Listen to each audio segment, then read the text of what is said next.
Hey everybody, Weston here with the Hidden Gibbon, and today I have an interesting commander from the yesteryears of Magic the Gathering. Back all the way from Kamigawa block, we have Horobi, Death's Wail.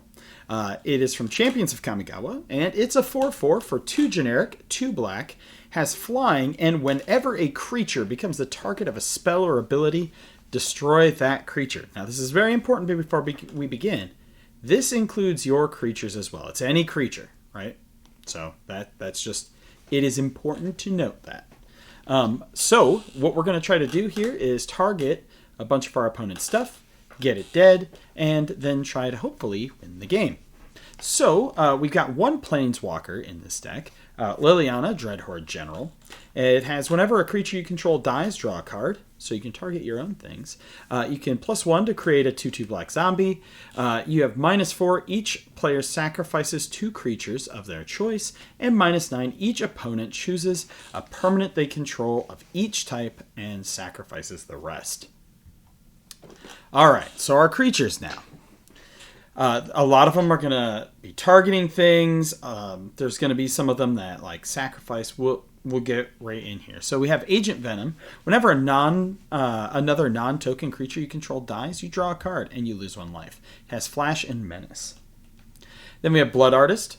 You know, a lot of Blood Artist effects are in here, right? Whenever this creature or another creature dies, target player loses 1 life and you gain 1 life. Cryptghast. Whenever you tap a swamp for black mana, you add an additional black. For you newer players out there, you are able to play Cryptghast and other things with Extort in both mono white and mono black decks, because Extort's hybrid symbol is in the reminder text and not part of the text of the card. So Blind Obedience, for example, can go in a mono white deck. We have Festering Mummy. When it dies, you may put a -1/-1 counter on target creature. We have the Fire Nation Sentinels from the upcoming Avatar set, which I am so excited for. I cannot express how excited I am for it. But it's a 4/4 for 5, and whenever a non-token creature an opponent controls dies, you put a 1/1 counter on each creature you control. Notice it doesn't target your creatures; it puts them on each. So there you go. Then we have Grey Merchant of Asphodel. When Grey Merchant of Asphodel enters, each opponent loses X life, where X is your devotion to black, and you gain life equal to life lost this way. This card's very strong and sees itself in a lot of decks, and you know what? He's going in this one too, because we have a lot of black pips. Again, for newer players, this is a very strong card. You'll see this pop up a lot in mono black decks. He is nicknamed Gary. But try him out sometime. We have Harvester of Souls, which has Death Touch, and whenever another non-token creature dies, you draw a card. He's a little bit more expensive at 6 mana, but we should be okay, because like we have Cryptghast and a few other things to make our mana better. We have Mikaeus, the Unhallowed, classic card once again. He is a 5/5 for triple black and 3 generic. He has Intimidate, and whenever a human deals damage to you, destroy it, which is a pretty niche ability, but it could happen. Other non-human creatures you control get +1/+1 and have Undying. So Undying is an ability that says when it dies, if it had no 1/1 counters on it, you return it to the battlefield under its owner's control with a 1/1 counter. Then we have Morbid Opportunist. Whenever one or more other creatures die, draw a card. This ability triggers only once each turn. Nefashu. What set is this originally from? I can't remember. Let's see if I can check. Scourge. It's either Scourge or Torment. I think it's Scourge. Whenever Nefashu attacks, up to 5 target creatures get -1/-1 until end of turn. So you attack. Yeah, he's expensive, but when you attack with him, you can essentially wipe out your opponent's blockers.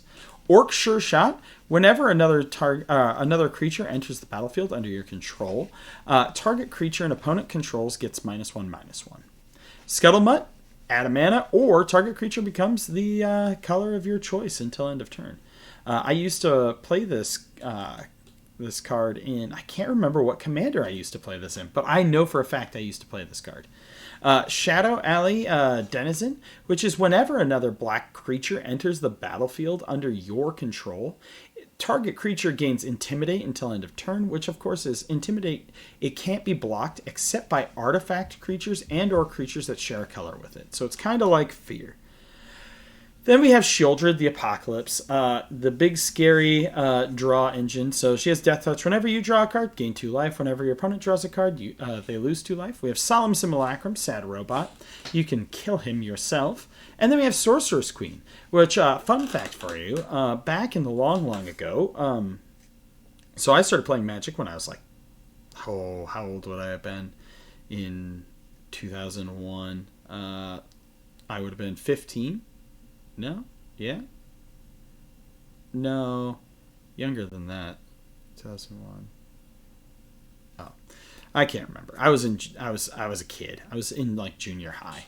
But Sorcerer's Queen, when I ended up working at my first job at the movie theater and everybody started playing Magic, one of my friends, Brandon, actually played Sorcerer's Queen with Royal Assassin and Sengir Vampire in a deck. And Sorcerer's Queen was really entertaining.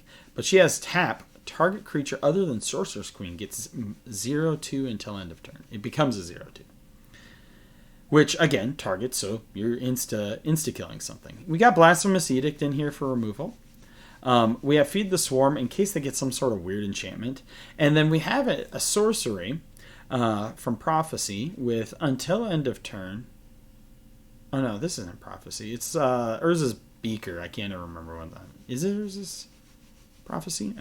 Until End of Turn, whenever a player taps a swamp for mana, it adds double. So it's like High Tide, but for swamps. This card is underrated, and I don't know why it doesn't get played more. We have Torment of Hailfire as a finisher. And then we have Rise of the Dark Realms also as a finisher. Put all creature cards from all graveyards onto the battlefield under your control. So you're going to spend all game murdering everybody's stuff, and then you're going to bring it all back. For instance, we have 11, Dark Blast. Target creature gets -1/-1 until end of turn. And it has Dredge 3. For those of you who don't know what Dredge is, if you would draw a card, instead, you may put exactly 3 cards from the top of your library into your graveyard. If you do, return this card from your graveyard to your hand. Otherwise, draw a card. We have Defile, which just gives target creature -1/-1 until end of turn for each swamp you control. Or just says kill target creature when you have a commander in play. Disfigure, target creature gets -2/-2. Fungal Infection, something gets -1/-1, and you create a Saproling. Lose Hope, -1/-1. Stab, -2/-2. So these are all very cheap instant spells that will insta-kill your opponent's creatures if you have your commander out. Sugar Rush, you can even buff somebody's creature to insta-kill it. Thrilling Encore is put onto the battlefield under your control. All creature cards and all graveyards are put there from the battlefield this turn. I really like it because it's kind of like Second Sunrise, and I'm a big fan of that card. Tragic Slip, -1/-1, and Sudden Spoiling. It has Split Second, which means as long as this spell is on the stack, players can't cast spells, activate abilities that aren't mana abilities, and until end of turn, creatures target player controls lose all abilities and become 0/2s. I also think the art is really good, and it's from one of my favorite blocks. I love Time Spiral. For artifacts, we do have our base mana rocks in here, right? We have Arcane Signet, we have Soul Ring, we have Jet Medallion to reduce our stuff. We have the Darkness Crystal in there. But then we also have Cage Sun, Extraplanar Lens, and Gauntlet of Power. You'll imprint a swamp with this and then name black with these to make your swamps tap for more. We have Bloodthirsty Blade, which you can attach to target creature and opponent controls. It gives a +2/+0 and is goaded. Also, it just kills something. Cauldron of Souls. Choose any number of target creatures. Each of those creatures gains Persistent until end of turn, which is the opposite of Undying. Whereas before they would come back with a 1/1 counter. Persist makes it so they come back with a -1/-1 counter. We have Dingus Staff. Whenever a creature is put into any graveyard from play, Dingus Staff deals 2 damage to that creature's controller. Not to be confused with Dingus Egg. We have Glaring Spotlight. Creatures your opponents control with hexproof can be the target of spells and abilities, as though they didn't have it. And you can sacrifice it. Creatures you control gain hexproof and are unblockable. We have Helm of Chadzuk. I have a million of these sitting in a box. I think the art's cool, but like for the most part, it's useless because you know what it does, friends? It gives a creature banding. And I'm not going to explain banding. I'm sorry, new folks, but it is like impossible for me to like properly explain banding. I won't be able to do it correctly. Just know you're just going to use this card to tap and target something and give it banding. That's all you need to know. The bands won't matter. I promise. And if it does, the Gatherer, please. Liquid metal coating. You can make a target permanent turn into an artifact / kill it. Scales of Chisgorium, which is affinity for artifacts. And you may play it as an instant, and you can give target creature +0/+1 / kill it. Tooth of Chisgoria, same thing. Kill something. Tower of Coriel. It's from the dark. Tap. Target creature cannot be blocked by walls until end of turn.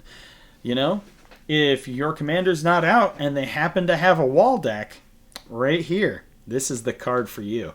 We have Squeeze Toy, good old Squee, Goblin Nabob. Prevent 1 damage to any creature, so it's to target creature by modern standards. And I already mentioned the Darkness Crystal. All right, so, yes, we also have Shadow Spear, which is permanents your opponents control, lose hexproof, and indestructible until end of turn. Then we have our enchantments. We have Bitter Blossom in here. Get us our little tokens. We have a Black Market, which is whenever a creature dies, put a charge counter on it. And then at the beginning of your pre-combat main phase, get a black mana for each one of the counters on it. Black Market Connections. At the beginning of your pre-combat main phase, you can either make a treasure and lose a life, draw a card, lose 2, or create a 2/3 shapeshifter and lose 3.